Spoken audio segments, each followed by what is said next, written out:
What's up everybody, Mike B with Bombero Bus, and today I'm looking at this 1800 long block that I'll be putting in the bug, and that's where I'm at, the long block. The next thing I'm going to do is just go ahead and put in this oil pump, and what I got is the CB Performance. It's 26 millimeter, but the case is not tapped for full flow oil, so I'm going to get my full flow through this pump. And I've heard a lot of good things about these pumps, so I'm really anxious to give it a go. So let me show you one of the first things I'm looking at here.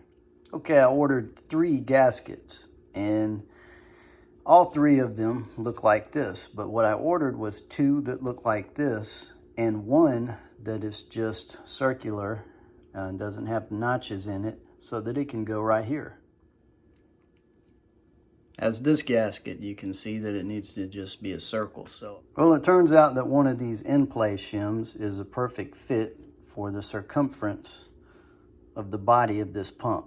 And this is the pump that comes with it. It's a Shadec. They're pretty good. I was glad to see that. So I put it on here and traced it out.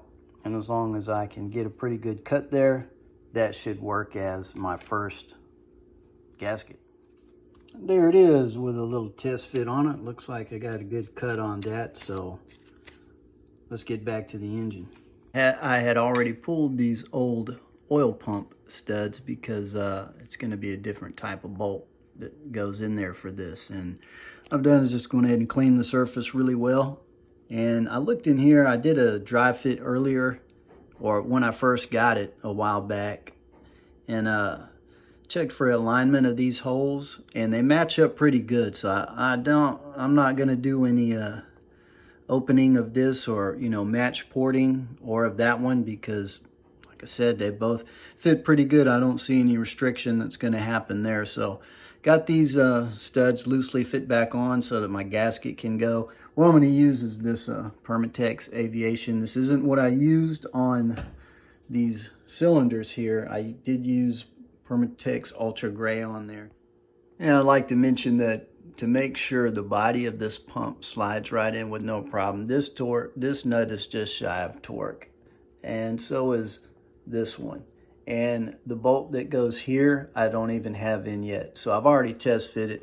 I know that that pump is going to slide right in there very easily, and then I'll snug it down and put a bolt through here when I'm done. So here's that first gasket that I had to cut. I've got Permatex Aviation on both sides of this. So we got clean surfaces. Carefully go ahead and pop that on.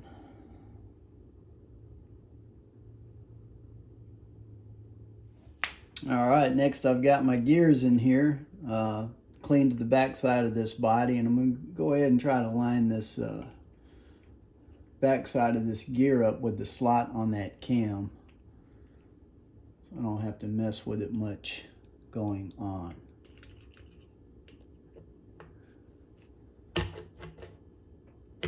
All right, right in there.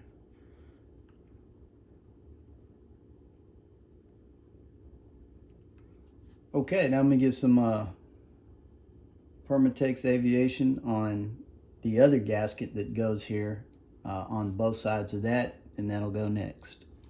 That's pretty self-explanatory how this one goes on, because it lines up with everything you see on the pump. So just got to be careful. I don't want to rip it. That's why I ordered 2 of these, so I'd have an extra one. I still don't want to rip it, so put that on there carefully. Everything lines up good. Okay, now I'm gonna lube these gears a little bit with just some grease.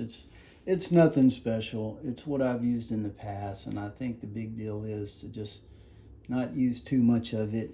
And I like to get it right there at the interface of both sides of these gears, and just being careful to not let it get on my gasket there. Okay, now I've cleaned the back side of this pump really well. Nothing left to do but slide it on there. And man, that is a good looking pump. So now I have these that came with the pump, and I'll just start pulling these studs one at a time and replacing them with these. I'm just going to snug these up, and then I'm going to torque them. There was nothing that said what to torque them to, so I think I'm going to do them about like I did my rocker arms, and I'll probably do 16, probably 16 foot-pounds on these. And then I really don't have much else to say until I run it and see how it goes. So you could check back then and see if this turns out to be all it was supposed to be. But other than that, the installation is pretty straightforward. So thanks for checking it out. If it helped you or you liked it, you know, hit subscribe or leave a comment. If not, thanks for hanging out anyway, and we'll see you next time.